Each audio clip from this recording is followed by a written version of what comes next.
یہ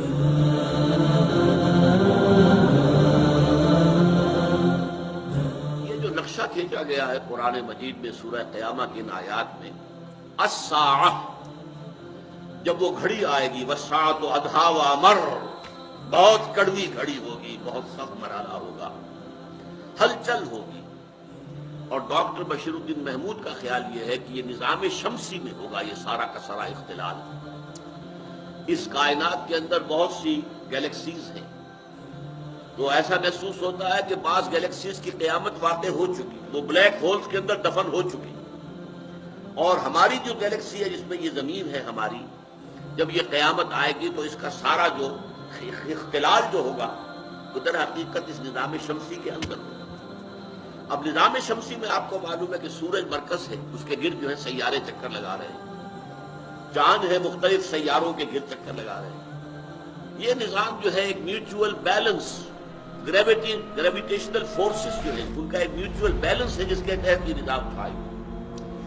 اس بیلنس کو ایک جگہ سے بھی ذرا ڈسٹرب کر دیا جائے تو کیا ہوگا؟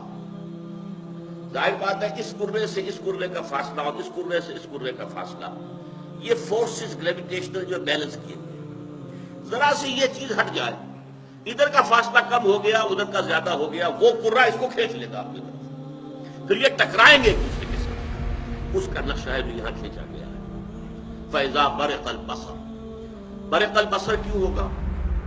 سورج جو ہے زمین کے بہت قریب آ جائے گا، اس کی روشنی اتنی ہوگی کہ نگاہ چن آ جائے۔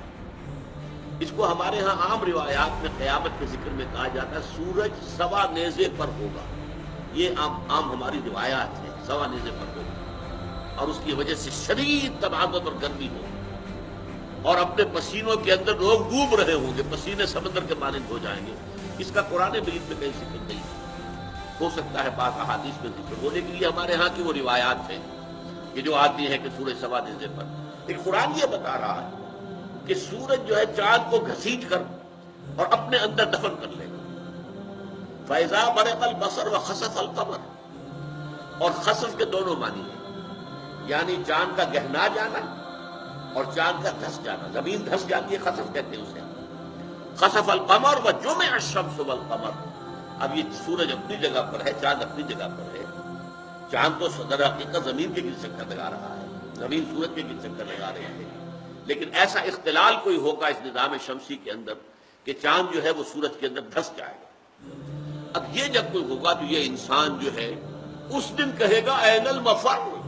یعنی آج منطق جو ہے لڑا رہا ہے، بڑے بہانے بنا رہا ہے، کیسے ہوگا جب ہم ہڈیاں ہو جائیں گے، اذا کنا عظاما ورفاتا انا لمبعوثون خلقا جدیدا، کیسے ہو سکتا ہے، ہیہات لما توعدون، انہونی بات ہے، انہونی بات ہے، نہیں ہو سکتا، ناممکن ہے، یہ کیا کہہ رہے ہیں، یہ انہونی بات ہے۔ لیکن یہی انسان اس روز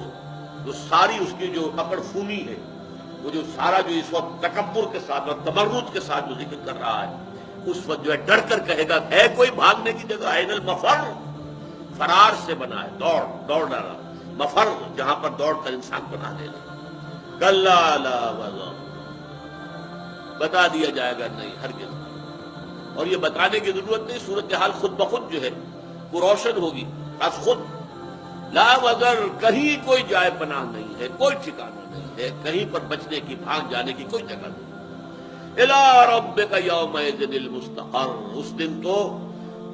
تمہارے رب ہی کے حضور میں جا کھڑے ہونا ہے، کشاں کشاں جاؤ گے وہیں پہنچو۔